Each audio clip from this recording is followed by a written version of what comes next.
So, um, would it really bother you if I tell you that I made a mistake today? Well, it would really bother me. That's why I hate making mistakes. I try really hard not to make mistakes. But, that's good, isn't it? Um, well, we have been talking about mistakes lately and how, if we want to learn new skills and ideas, then we really need to be willing to make mistakes and be able to admit those mistakes. So, today's question is, how can we make it easier to accept our own mistakes?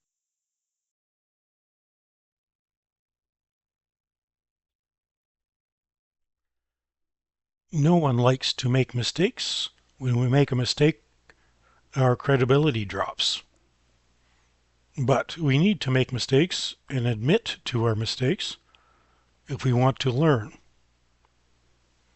So, we are wild art fly free and we are building a fantasy world. We were sort of hoping that you might help us. We are building our world out of stories, and our stories are made from things like plots and scenes and locations and characters. It can be fun if you don't take it too seriously. Who in our world of Opsapuduk has trouble admitting to mistakes?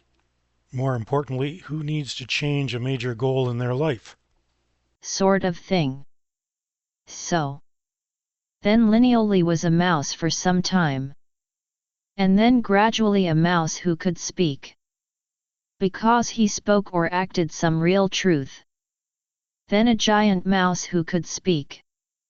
Now, he thinks that, with one more truth, then he can return to his real form. Lineally he's made a mistake. He has had an error in judgment. He really believed in something to the heart of himself. He really, made that idea part of who he was, but that idea was wrong. Or maybe he's wrong about that now. So let's think about how he got into this mouse mess. He was arguing with some sort of powerful magical person, a wizard or a witch or a sorcerer of some type, who got, angry with Lineally and Lineally, the halfling man, and turned him into a mouse. And gradually, Lineally had to find truth and, say truth, and eventually he could stand upright like a proper halfling and became as tall as a proper halfling, but he still has too many mouse attributes. Now, we don't know, and neither does Lineally, if his turning back into a halfling gradually is that because of the curse and part of the deal, or did the curse say you will remain a mouse until you speak the truth, or perhaps the curse just wears off gradually? So we don't know that. And that might be part of the truth that Lineally doesn't know for the story, but not for the curse.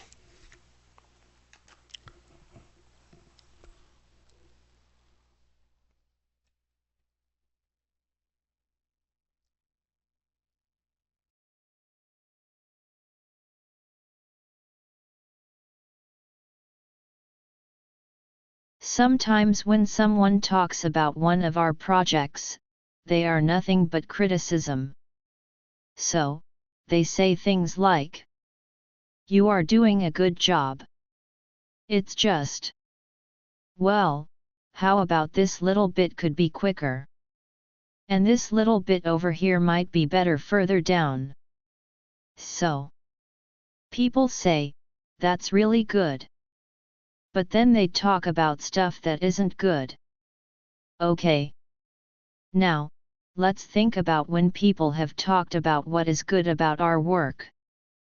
They say things like, "You really have a good imagination. I like the colors. That's a nice tree, there." Well, that response was nothing but good comments, right? So, let's think about that. When they say something is good, people point out the mistakes. But then, at other times, they don't say the work is good, and then they point to the bits that they like. Well, think about this. If you see a really good painting on the wall, but it has one little bit that just isn't right, you notice the wrong bit? Don't you? And then, when a little kid hands you a crayon picture, well, you look for things to compliment. So, now, what do we do? People don't say what they think, do they? So, how can we know how we are really doing? And, do we really want to know the truth? Okay. Never mind. Forget that I asked.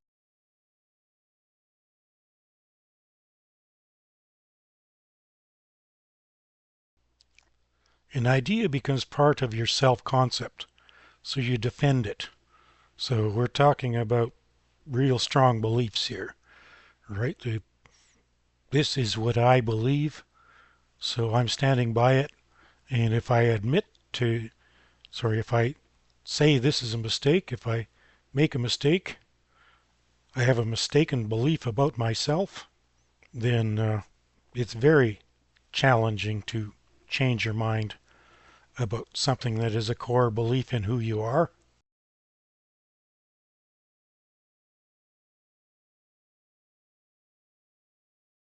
Owl has some ideas for this mouse guy. You know that she doesn't like the idea of animals that look and behave like humanoids. Owl says they are just people in animal costumes. But then, Owl told me about an idea. What if Lineally was actually a humanoid? Maybe a halfling man. Then he was turned into a mouse. Now he must seek out truth and live truth before he can revert back to his true form? Anyway, that is Owl's idea. And that is why Lineally looks like a human in a mouse costume. He has learned and lived some truth, but not all of it.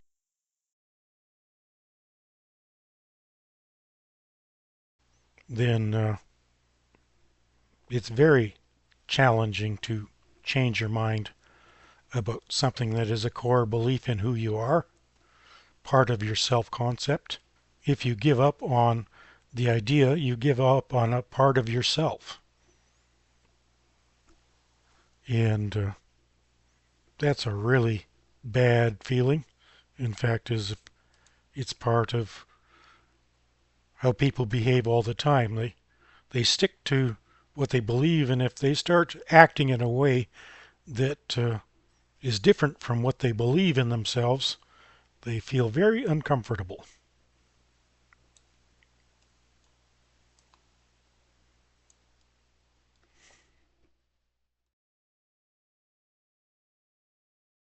Well, okay I remember when I made a mistake. I was crawling under a tree branch. So, I got stuck. No matter what I did, I couldn't wiggle out. And then some people came along. Well they did help me. But first they laughed. Like to them, a stuck turtle was the funniest thing. I did not enjoy that feeling. And after, I kept remembering the incident. Well, I guess, those feelings are my brain telling me that I must never, ever, make that mistake again. So now, every time that I see a tree branch, I remember being stuck. So, okay, I am careful about what I crawl under now. But, do those feelings have to be so harsh? I have done some research and asked how to deal with those feelings. People have told me that I should think about something else, when that happens. And, well, I do work to think about other ideas when I am embarrassed about something that happened before. I mean, it was years ago and I still get embarrassed. And, each time, I work to think about something else. But, how many times do I have to get embarrassed about one mistake? Someone else said that those feelings are my brain trying to tell me to be careful. She said that I should talk to my brain.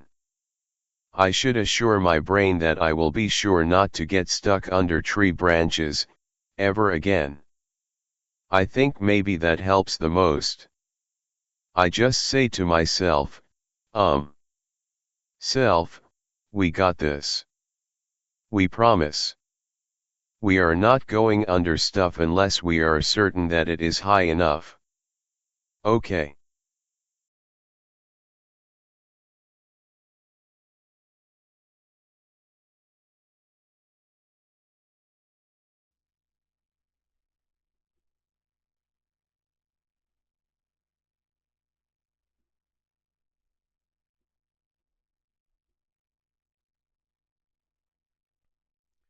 So we don't know what Lineally was arguing with the, let's say, sorcerer. Let's say he was arguing with a sorcerer, and the sorcerer got cheesed off and turned Lineally the halfling into Lineally the mouse. And over time, Lineally has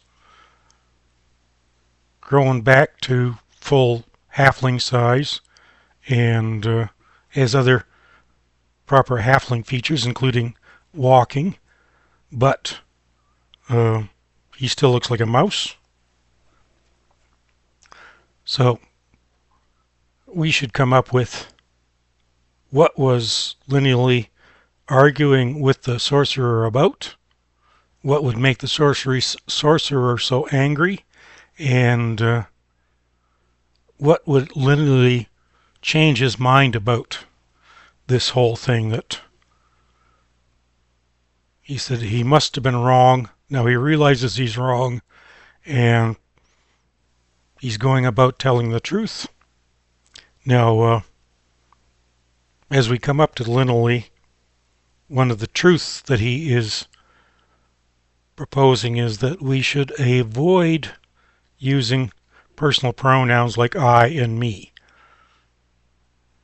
Because if you're having a debate with somebody, then your argument becomes about yourself. So by avoiding saying I and me, then you make your argument about truths and facts, and it doesn't become about yourself. So Lineally is pushing that. And it's also about the word belief. So don't go telling people that this is what you believe, because then disagreement with your statement that you believe in, that becomes a fight with you as a person.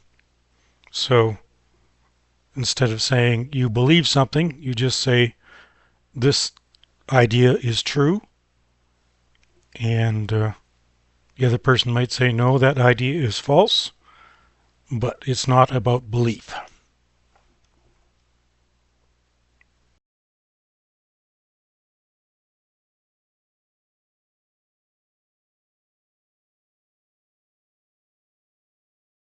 So, if we learn from our mistakes, wouldn't the people who make a lot of mistakes learn enough to stop making the mistakes?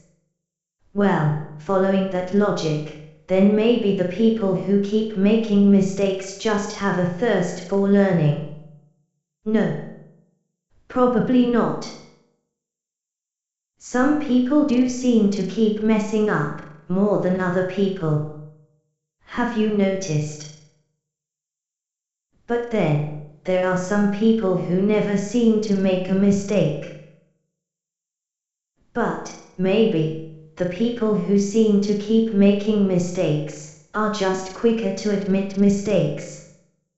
Then, the people who never make a mistake are just better at hiding the mistakes, even from themselves. When we were researching about how to deal with embarrassment, lots of people said we should think about something else. Don't dwell on the mistake. That sort of thing. Well, what if those people who we keep seeing making the mistakes are just so focused on the embarrassment that they bring attention to themselves and their mistakes? Or maybe not. Do you know? The more we think about mistakes, the more confused we get. So then, are we just totally messing this up? And, if you aren't too afraid of messing up too, please tell us what you think.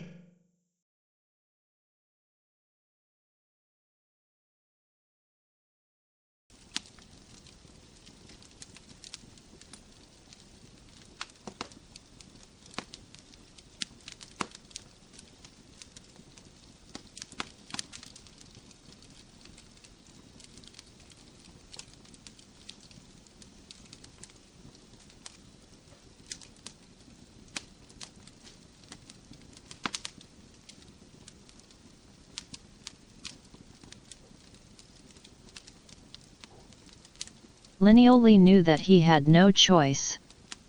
What had happened would stay happened. Lineally had not chosen to be a mouse, but it was what it was, and what it was, would stay was. So to say, Lineally was a mouse. He sniffed the air, as mouses do. First checking for the hunters. Always, checking for the hunters. Always, sniffing and listening and watching. A mouse can never be too careful. And a moment of safety is a moment to think. And the mouse named Lineally thought, the Lineally that was, the halfling, was just a memory. Walking was a memory. Clothes? Just a memory. A mouse didn't walk. A mouse didn't wear trousers. Lineally sprinted to the next post along. There was a suspicious shadow there that might be a treasure. But, time for treasures later. First, sniff. And sniff, and listen, and watch. Okay. All safe. For some time, Lineally had thought that this couldn't be true. It just couldn't. He curled up to sleep in his tiny corner, each night, with the real hope that he would wake up and it would all be over. Lineally even made sure to sleep in the open in case he grew during the night. That way he would wake up as he had always done and the mouse would just have been a silly dream. Because he really believed that he, Lineally, was a halfling. Okay. Time to check the treasure. A sniff to check for the hunters and then one to check the treasure. Oh, wonderful. A purple berry. So good. Oh, this was the life. A look and a sniff and a listen. And then, yes. Time to pick up the berry and get back to the dark corner. One quick run will do. Then to eat. Yes. That is what it is all about. As Lineally ran, he remembered. When he had woke up, he woke up angry. He woke up as a mouse and he was an angry mouse. This was her doing. Fast brook. A woman halfling wizard with issues. But anger never helped a mouse. What could he do to Fast Brook if he found her anyway? Probably beg to be made whole again. But, how would a mouse beg, let alone negotiate? A mouse doesn't talk. Well, not to other people that weren't also mouses. There's no way Fast Brook would speak any mouse words. She did have issues, but not issues of that kind. No. There would be no negotiating out of this. So, what did that leave Lineally? Only acceptance. Lineally had to accept it. The truth, now, was Lineally was a mouse. And then he bumped his head on the seat of the chair. And, Lineally looked around to a room that had just gotten smaller. And the purple berry he was carrying had also become much smaller. Okay. This was new. Time to find a dark corner where he could think. Just as soon as he ate the purple berry treasure before it got any smaller.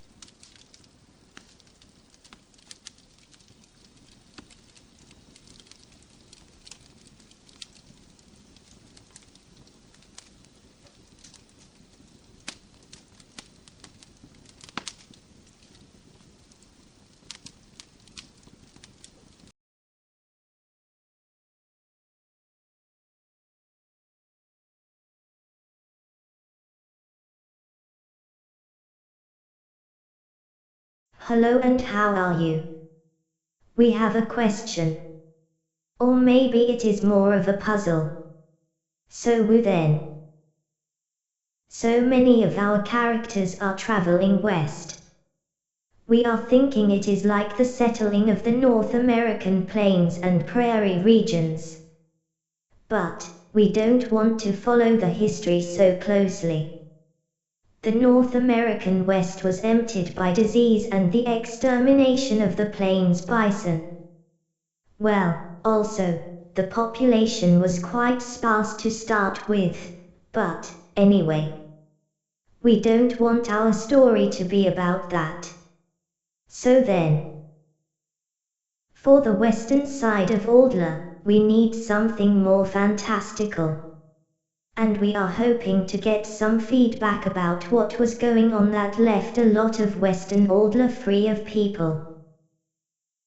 Was the area cleared of people by disease? Were people kept out of the west by government rules? Was there a war going on that cleared out the people and is now over? Maybe then, the few people who are left have declared a peace. Oh, okay then. What if the area was said to be haunted, maybe because of the Hellinia Gallad? Then something must have changed fairly recently for people to be confident that the threat is gone. Or someone who ruled the area has changed their mind about having people in the area. Or maybe the ruler died. Or maybe the people died. So anyway. We really should have the basic idea nailed down before we write too many settlement stories. We don't want to write too many anachronisms just because we haven't thought this through. Oh, okay, now. What do you think? Why would a third of a continent be so empty of people? Please share your comments in the idea section below. And thank you.